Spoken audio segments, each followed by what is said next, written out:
Alright guys, another sort of technique Tuesday. What we're going to do today is look at a movement called the QL walk.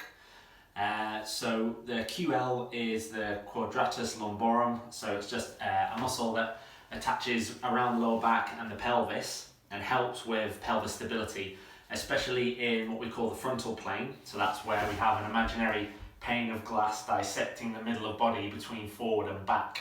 Okay, so movements that run parallel to that pane of glass are what's on the frontal plane. So things like lateral lunges, etc. are a frontal plane exercise.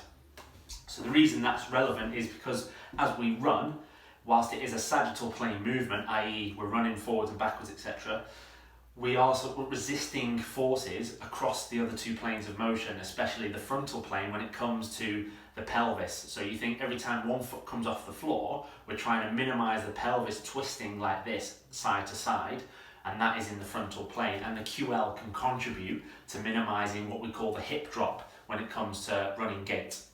So this exercise is a great way of building a little bit of strength and stability in the QL, but because of that as well, it's also great at loosening off a little bit, as it's a big contributor to general lower back stiffness and lower back pain as well. So it's great as a strength exercise, but it's also great as a sort of warm-up exercise before your strength training sessions.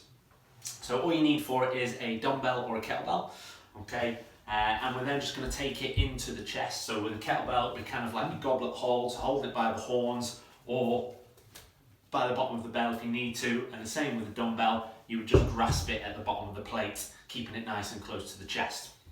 Once we're here, we're then going to stay nice and tall through the torso, so lifting the chest up and pulling the shoulders back and down, and then we're just going to scoot forwards on our bum. So we're not trying to bend the legs, we're literally trying to drive the bum into the floor and allowing it to slide forwards and giving a little bit of assistance by pulling through the heel. We can do it forwards and backwards, and as I said, the key is to try and stay nice and upright as we do it, focusing on the quality of the movement, so moving slowly. You're not trying to do this for speed or for time, and it's as simple as that. So like I said, as we scoot forward, try not to lean back, try not to excessively hunch forward through the shoulders, and make sure that kettlebell stays nice and close, because that's going to help activate from here, which is also then going to help support that QL as we go through the movement. You don't need to go super heavy to begin with, especially if you don't want the grip to be a limiting factor to this exercise.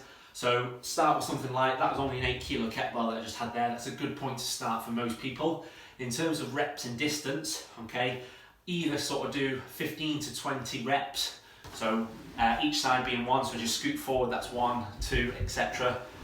So go for 15 to 20 reps, or just sort of 10 to 20 meters forwards, 10 to 20 meters backwards, a couple of times through. As I said, if you're doing it as part of a warm-up, if you're doing it as part of a strength exercise, it's really useful in maybe supersetting it with another frontal plane exercise like the lateral lunge.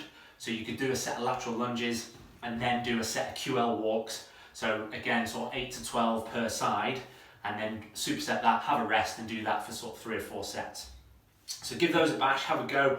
Obviously, you don't want to be doing it on a rough floor, so you need to do it in a gym or at home, like I said, on a carpet or wooden floor. But again, just try that into your strength programs, especially if you do suffer with lower back pain or stiffness, and then see how you get on with that.